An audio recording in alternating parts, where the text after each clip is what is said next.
नमस्ते बच्चों। आज मैं आपको चैप्टर 3 उपकार का भिक्षा का व्याकरण कार्य बताऊंगी।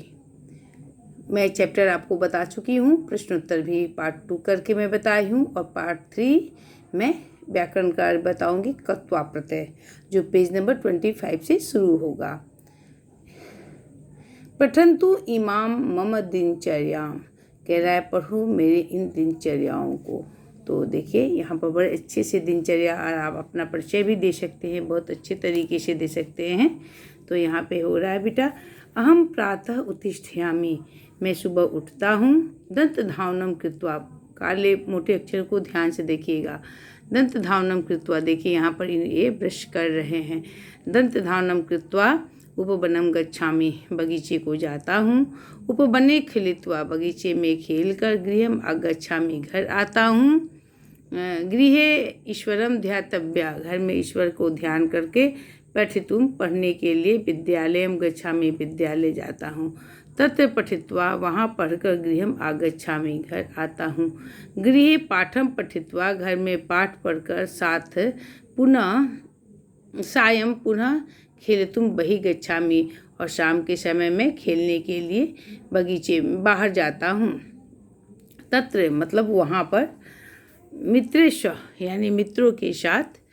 उपवने धावित्वा, बगीचे में दौड़कर। व्यायामम कृत्वा, व्यायाम कर पुनः गृहम आगच्छामि, फिर घर आता हूँ। गृह स्थित्वा, घर में ठहर कर। कार्याणि कृत्वा, कार्यों को कर। भोजन खादित्वा, खाना खाकर। कथाम च श्रुत्वा, और कथा को सुनकर। पुनः शयनान गच्छामि, फिर सोने चला जाता हूँ।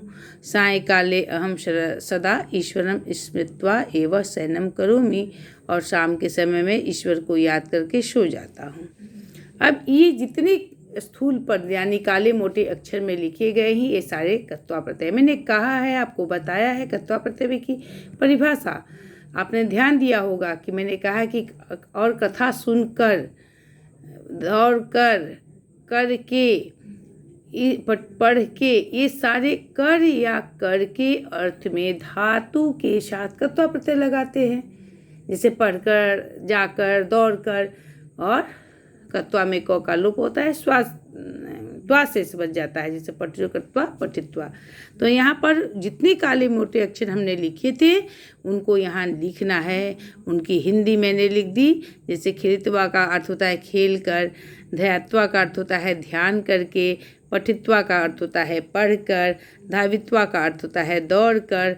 कृत्वा का अर्थ होता है करके। स्मृत्वा का अर्थ होता है स्मरण करके। स्थित्वा का अर्थ होता है ठहर के। कृत्वा का अर्थ होता है करके। खादित्वा का अर्थ होता है खाकर, और श्रुत्वा का अर्थ होता है सुनकर। यहाँ ऑरेंज बॉक्स में आप बच्चों के लिए कुछ कहा गया है।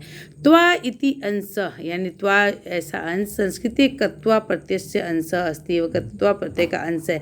मैंने कहा था ना कि त्वा से बच जाता है। एते शब्दा कत्वा प्रत्यांत शब्दा कथन्ते, ये शब्द कत्वा प्रत्यय कहे जाते हैं। बच्चों, कुछ अभ्यास कार्य कत्वा प्रत्यय में दिए गए हैं। कत्वा प्रत्यांताति पदानि रेखांकितानि कुर्वन्तु, प्रकृतिक प्रत्ययान च पृथक कृत्वा लिखन्तु। जैसे बालः पठित्वा खेलिष्यन्ति, यहाँ धातु प्लस प्रत्यय को पृथक करना है। पठित्वा में पठ जोड़ कत्वा, खेलित्वा में खेल जोड़ कत्वा। उसी प्रकार से गत्वा में गम जोड़ कत्वा। उसी प्रकार से गृहीत्वा में गृह जोड़ कत्वा। दृष्ट्वा में दृश्य जोड़ कत्वा।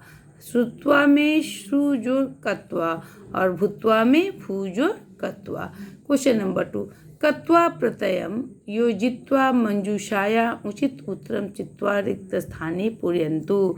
कुछ कत्वा प्रत्यय यहाँ पर दिए हुए हैं, यहाँ भी दिए हुए हैं। इनको संयुक्त करना है, और इसमें संयुक्त करके लिखा हुआ है, इनको आपको यहाँ पर फील करना है। जैसे यहाँ पे दिया हुआ है राधा विद्यालयम, गम जोड़ कत्वा क्या होगा बेटा? गत्वा। पठती, राधा विद्यालय जाकर पढ़ती है। अध्यापक प्रश्नम पृष्ठवा, पृच्छ जोड़ कत्वा पृष्ठवा।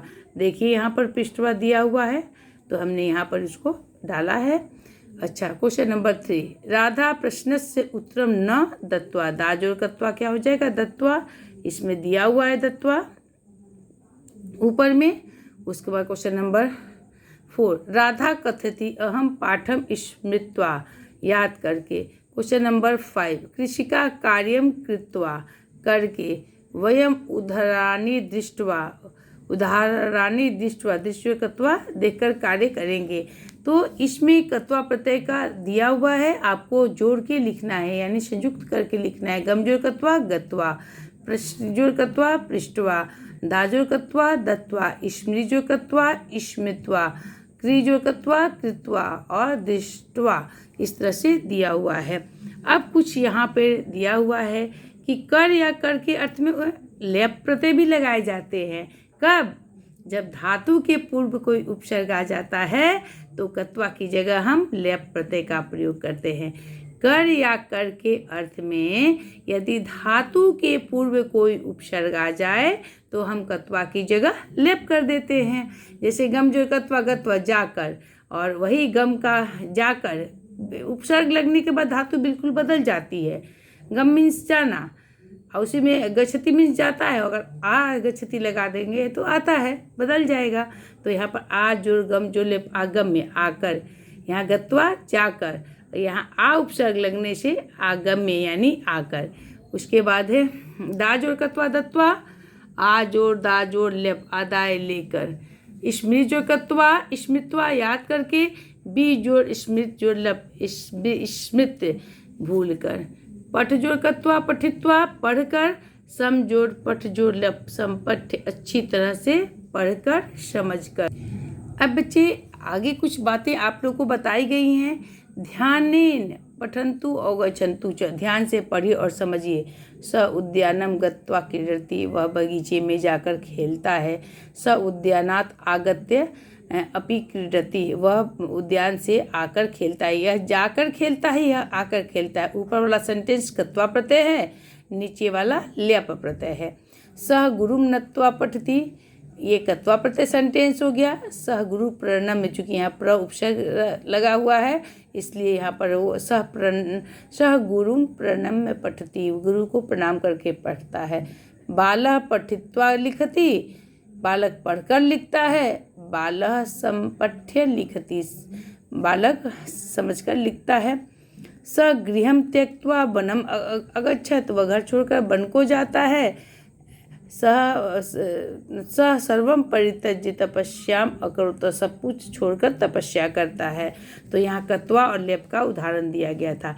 यहाँ पर कत्वा स्थाने लेप प्रत्यय प्रयोगम कुरुत, यहाँ कत्वा की जगह पर लेप प्रत्यय के प्रयोग को बताया गया है। रमा हसित्वा वदति, तो शा प्रहस, प्र जोड़ हंस जोड़ लेप, या प्र जो है वो उपसर्ग है इसलिए प्रहस मतलब हंसकर गए। तो जैसे इसमें हसित्वा मीन्स भी हंसकर, प्रहस मीन्स भी हंसकर। नंबर 2, नर भिक्षुकेभ्य भोजनम दत्वा प्रसीदति, नर भिक्षुकेभ्य भोजनम प्रदाय, देकर, दत्वा मीन्स भी देकर होता है, प्रदाय मीन्स भी देकर होता है। प्रजोड़ दाजोड़ लेप प्रदाय। क्वेश्चन नंबर 3, स ईश्वरम नत्वा कार्यम करोति, स ईश्वरम प्रणम्य, यानी प्रणाम करके, नमस्कार करके और प्रणाम करके। तो यहाँ पर लेप प्रत्यय का प्रयोग किया गया, प्रजोड़ नमजोड़ लेप प्रणम्य। क्वेश्चन नंबर 4, उद्यमम त्यक्त्वा कार्यम न सिद्ध्यन्ति, उद्यमम परित्यज्य कार्यम न सिद्ध्यति, परिजोड़ त्यजोड़ लेप परित्यज्य। अब एक और क्वेश्चन इसके साथ दिया हुआ है। निर्देशानुसारम प्राकृतिक प्रत्यान योजित्वा रिक्त स्थानानि पूरयन्तु, यानी यहाँ पर कत्वा और लेप दोनों का दिया हुआ है, प्रत्यय जोड़कर आपको लिखना है। जैसे रमा प्रातः उत जोड़ अस्था जोड़ लेप, तो हो जाएगा उत्थाय, उठकर। ईश्वरम नमति, ईश्वर को प्रणाम करता है। छात्र विद्यालयम गत्वा, गमजोर कत्वा पाठम पठति, गत्वा हो गया, ऊपर वाला लेप है, नीचे वाला कत्वा है। ते पाठम स्मृत्वा लिखन्ति, वो पाठ को याद करके लिखते हैं। बालः पाठम विस्मृत्य, विस्मृत्य का अर्थ होता है भूल कर। दोनों में स्मृति धातु है, यहाँ भी स्मृति धातु है और यहाँ भी स्मृति धातु है। एक स्मृति धातु के साथ कत्वा प्रत्यय लगाया गया है और एक स्मृति धातु के साथ लेप प्रत्यय और उपसर्ग भी लगाया गया है। तो इसका अर्थ बिल्कुल बदल गया। विस्मृत्य का अर्थ होता है भूल कर, स्मृत्वा का अर्थ होता है याद कर। जब धातु के पूर्व कोई उपसर्ग आ जाए तो कत्वा की जगह लेप हो जाता है, और जब उपसर्ग लगता है तो धातु बदल जाता है। श्यामा प्रणम्य श्लोकान गायति, तो प्रजोर नमजोर लेप प्रणम्य। सह जलम आदाय आगच्छति, आजोर दाजोर लेप आदाय। सा हसित्वा, हंस जोर कत्वा हसित्वा वदति। बालिका खेलित्वा, खेल जोर कत्वा गृहम आगच्छति। धन्यवाद बच्चों।